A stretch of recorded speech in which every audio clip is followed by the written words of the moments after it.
সালাম ও শুভেচ্ছা সবাইকে। প্র্যাঙ্কিং এন্টারটেইনমেন্টের জনপ্রিয় নাটক গরিব ঘরের রাজপুত্রর ১১তম পর্বটি আপনারা যারা দেখেছেন তারা নিশ্চিতভাবে চমকে গেছেন। অনেকের প্রতারণা যখন বৃষ্টির বাবার কাছে ফাঁস হয়ে গেল এবং অনেক যখন মেঘলাকে ডিভোর্স দেওয়ার সিদ্ধান্ত নিল, ঠিক তখনই এলো সেই বিগ টুইস্ট। মেঘলা জানতে পারল সে তার হারিয়ে যাওয়া বাবার ৫০,০০০ কোটি টাকার সম্পত্তির একমাত্র উত্তরাধিকারী। আজকের ভিডিওতে আমরা আলোচনা করব ১২তম পর্বে মেঘলার এই আকাশ ছোঁয়া সাফল্যের পর অনেকের কী দশা হবে এবং মেঘলা কিভাবে প্রতিশোধ নেবে। পরবর্তী পর্বে আমরা দেখতে পাব মেঘলার এক অভাবনীয় পরিবর্তন। যে মেঘলা একসময় অনেকের জন্য মানুষের দাঁড়ে দাঁড়ে ঘুরেছে, ফুটপথে দোকান দিয়ে সংসার চালিয়েছে, সেই মেঘলা এখন সালিমার গ্রুপ অফ কোম্পানিজের মালিক হিসেবে ফিরবে।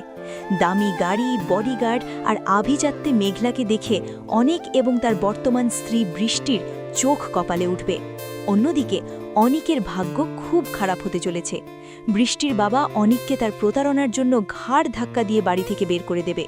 অনিক আবারও সেই রাস্তার ফকির হয়ে যাবে যেখান থেকে বৃষ্টির বাবা তাকে তুলে এনেছিল।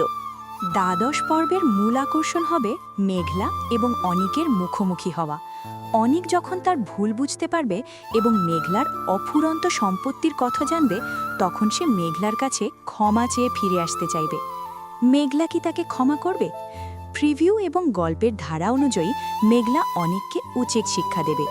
মেঘলা অনিককে বুঝিয়ে দেবে যে টাকা দিয়ে ভালোবাসা কেনা যায় না, কিন্তু টাকা থাকলে মানুষকে চেনা যায়। রজত আর বৃষ্টির পরিবার মেঘলার এই নতুন পরিচয় দেখে ভয় পেয়ে যাবে। মেঘলা কি তার ক্ষমতা ব্যবহার করে অনিকের শ্বশুরবাড়ি ধ্বংস করে দেবে? এটা দেখার জন্য আমাদের দ্বাদশ পর্ব পর্যন্ত অপেক্ষা করতে হবে। আপনার কি মনে হয়, মেঘলা কি অনিককে মাফ করে দেবে নাকি অনিককে নিঃস্ব করে ছাড়বে? কমেন্ট করে আপনার মতামত জানান। ভিডিওটি ভালো লাগলে লাইক দিন এবং আমাদের চ্যানেলটি সাবস্ক্রাইব করে সাথেই থাকুন। ধন্যবাদ।